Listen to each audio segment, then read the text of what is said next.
Good day, Internet. In this video, we are checking out Seaport District located at 2820 Fulton St., New York City. In front of the Seaport is the Titanic Memorial, a 60-foot tall 18 meters lighthouse at Fulton and Pearl Streets in the financial district of Lower Manhattan in New York City. It was built, in part at the instigation of Margaret Brown, to remember the people who died on the RMS Titanic on April 15, 1912. Its design incorporates the use of a time ball. In the 17th century, the Seaport connected the Old World and the New. As a port for the Dutch West India Company, the Seaport helped boost New York City's economy to become one of the most robust in the world. This is the city that never sleeps. By the 1860s, the Seaport was indeed a 24/7 commercial hub.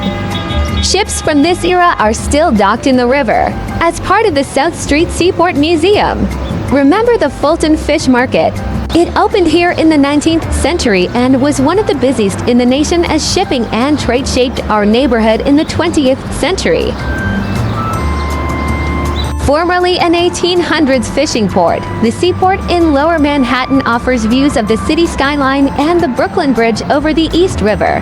This bustling waterfront is home to the South Street Seaport Museum, showcasing maritime artifacts and a fleet of ships to explore, as well as to 3 piers hosting restaurants, bars, the lively Fulton Fish Market, and a rooftop summer concert series. The Seaport's origin dates back to 1624, where first European colonists, sponsored by Dutch West India Company, arrive in New Netherland. First primitive dock constructed in East River. By 1647, Peter Stuyvesant becomes governor. Isaac Allerton constructs Great Warehouse near Peck Slip in the countryside beyond the town limits. By this date, the original East River shoreline, now Pearl Street, is known as the Strand. It remains the waterfront and the center of commercial activity until Water Street emerges at the end of the century. I am now standing at Cannon's Walk. Cannon's Walk is a tiny courtyard nestled in the middle of the block bounded by Fulton, Front, Water, and Beekman. Named after John Cannon, from whom Cannon's Wharf and hence Cannon's Walk takes its name, filled in his water lot by 1721 and erected his wharf soon after.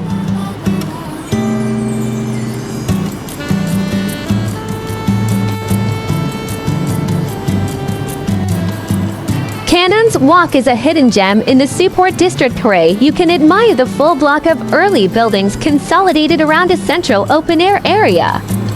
Brownstone windowsills on corbel blocks are fancifully designed with small triangular wedges at their centers, as are the shouldered lintels, which are also embellished with incised curvilinear ornament. A massive, ornate metal roof cornice, carried on large vertical brackets set between modillions, spans this handsome pair.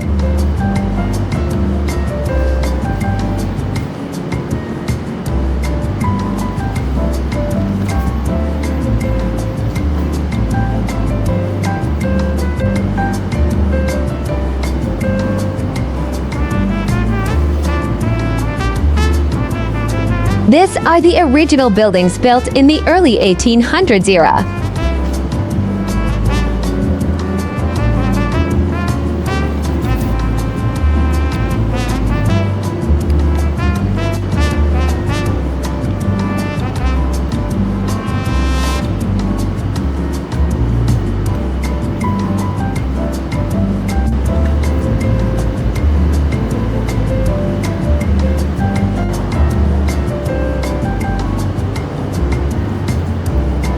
If you are into historical buildings, you would love visiting Cannon's Walk.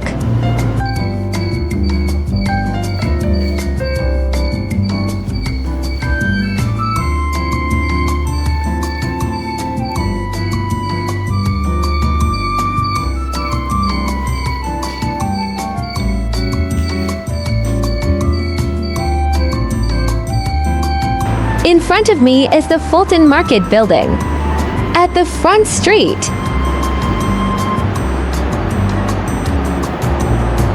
When entering in this street, I feel like entering into history. It has stone roads and small business from when this part of the city was founded. Besides that, it has so many restaurants that you will be able to find something to taste. A change of scenery from the populated, chaotic shopping malls of Midtown Manhattan to an elegant, laid-back night out. More slow-paced compared to the other neighborhood shopping locations, yet this place carries along with it an old spirit of what NYC used to be like, with its cobblestones and the smell or the harbor. Fast forward, and today the facade still stands true, and the one-lever storefronts are now high-end retail stores and fine dining from all regions.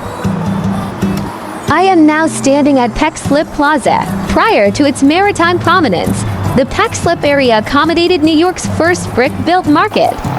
Constructed by wealthy residents, Peck Slip Market was the trading center of a thriving community at Peck Slip and Pearl Street between 1763 and 1793.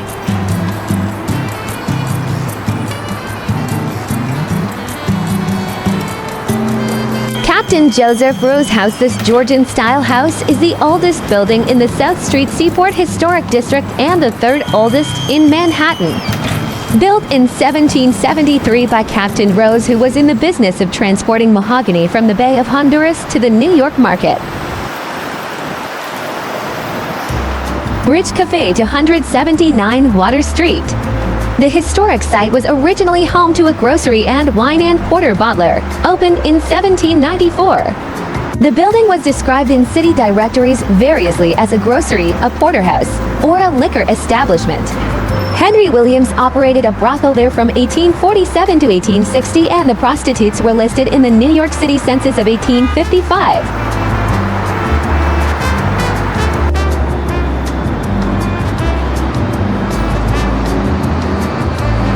After being filled in 1800, Peck Slip became a hub of maritime industry.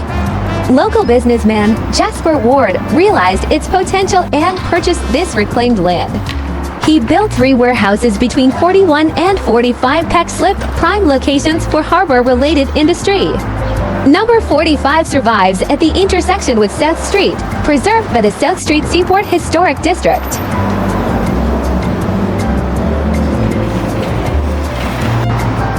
This building is one of the oldest bars in the world. Established in 1873, the Paris Café is one of New York City's oldest brasseries.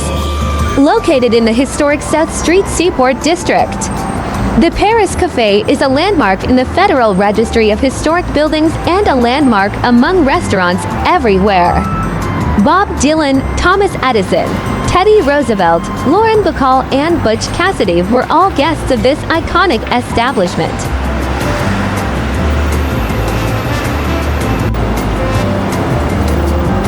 The Paris Café is one of the historic buildings located along South Street and Peck Slip Seaport District.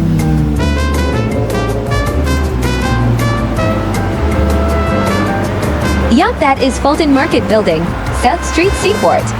The Fulton Market began in 1807 on donated land in Lower Manhattan, initially serving as a general market for various goods, including fish. In 1822, it took a significant step with the establishment of a dedicated Fulton Fish Market building, setting the stage for its seafood-focused future.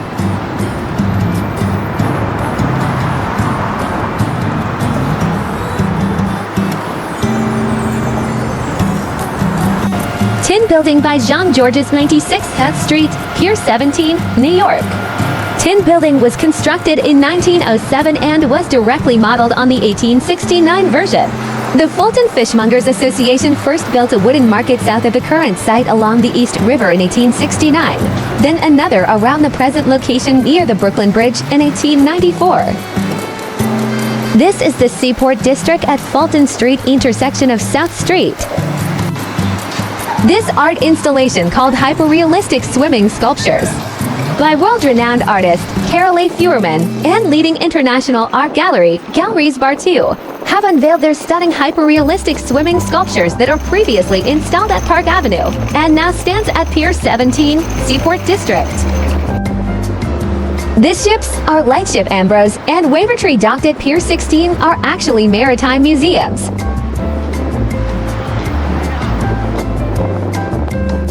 Carolee Fuhrman is an American sculptor and author known for her hyper-realistic works of art. Being one of the three artists credited with starting the movement in the late 1970s, she is best known for her works depicting swimmers and dancers, and is the only woman to sculpt in this style. This exhibition is not just about art, but about creating a moment of pause and reflection for the viewers. A unique opportunity to take a break from the hustle and bustle of everyday life and immerse yourself in a surreal world of art, said Carolee Fuhrman.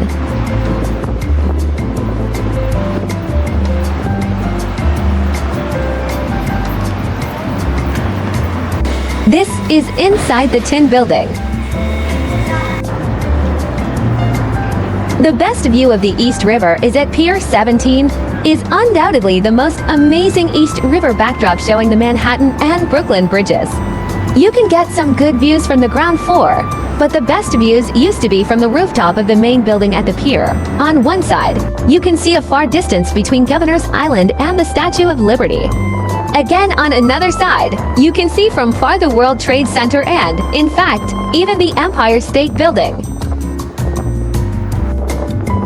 Nick's most scenic concert venue, the rooftop at Pier 17, boasts panoramic views of the Manhattan skyline as its one-of-a-kind stage backdrop. In Manhattan, there are rooftops, and then there's the rooftop at Pier 17, a one-of-a-kind concert atmosphere featuring your favorite artists performing with the iconic NYC skyline as the backdrop.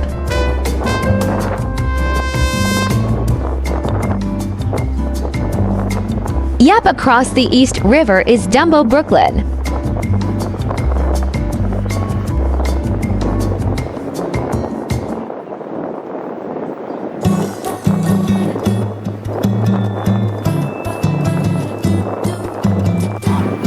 One of the best steakhouse in NYC is at Pier 17, so good. The lightship Ambrose L87, built 1908, served her station until 1932 when she was reassigned to serve as the lightship Scotland, a station much closer to Sandy Hook. She was the first lightship to serve in the relocated position nearer the center of the channel, and in 1921 received the first radio beacon in the United States, greatly assisting navigation of the congested channel in dense fog. She also was the last steam-powered vessel to hold this post. She moved around to various stations, but has kept the name of her most famous station, Ambrose.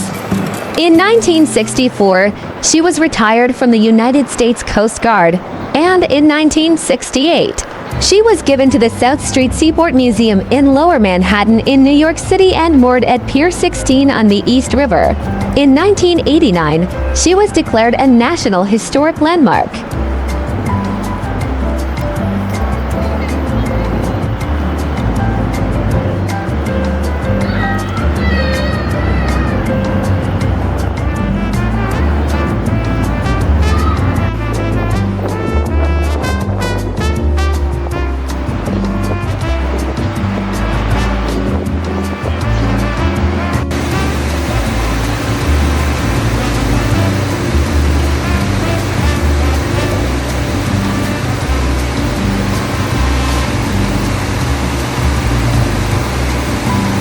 Wavertree is a historic iron-hulled sailing ship built in 1885, now the largest wrought iron sailing vessel afloat.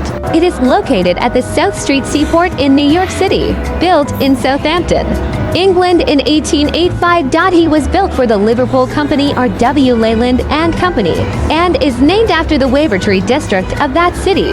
The ship was first used to carry jute between eastern India and Scotland. When less than 2 years old, the ship entered the tramp trades, taking cargoes anywhere in the world. In 1910, after sailing for a quarter century, the ship was dismasted off Cape Horn and barely made it to the Falkland Islands. Rather than re-rigging the ship, its owners sold it for use as a floating warehouse at Punta Arenas, Chile. Wavertree was converted into a sand barge at Buenos Aires, Argentina in 1947. This ship was discovered in 1967 at the Riachuelo River in Buenos Aires by an American citizen working on a sand barge and acquired by the South Street Seaport Museum in 1968. The ship was sent to the Arsenal Naval Buenos Aires for restoration. In 1969, after restoration was complete, the ship was towed to New York. The vessel was added to the National Register of Historic Places on June 13, 1978.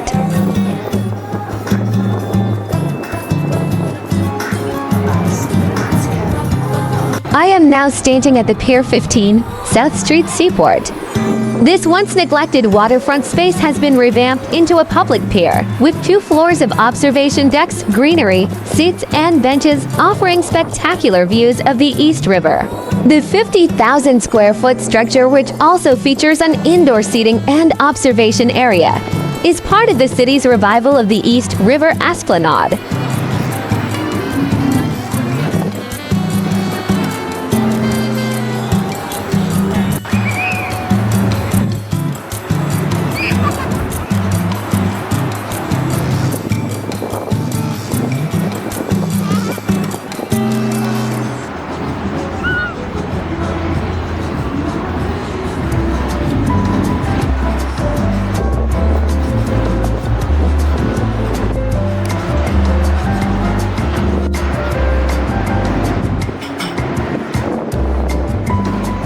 That is the helipads for New York Helicopter Tour by Saker Aviation Services at Pier 6.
Rudolph de Herrick digital clock. The facade of this building looks like a bingo board, but it's really a giant clock by a famed graphic designer. On the exterior of 127 John Street in Lower Manhattan, 40 Fulton Building, the first electric plant in New York City. In a building on this site, an electric plant supplying the first Edison Underground Central Station system in this country and forming the origin of New York's present electrical system began operation on September 4, 1882, according to plans conceived and executed by Thomas Alva Edison. I love the arch window design of the 90 Fulton Street building, and it is right next to Popeyes and Fulton subway station. Convenient indeed.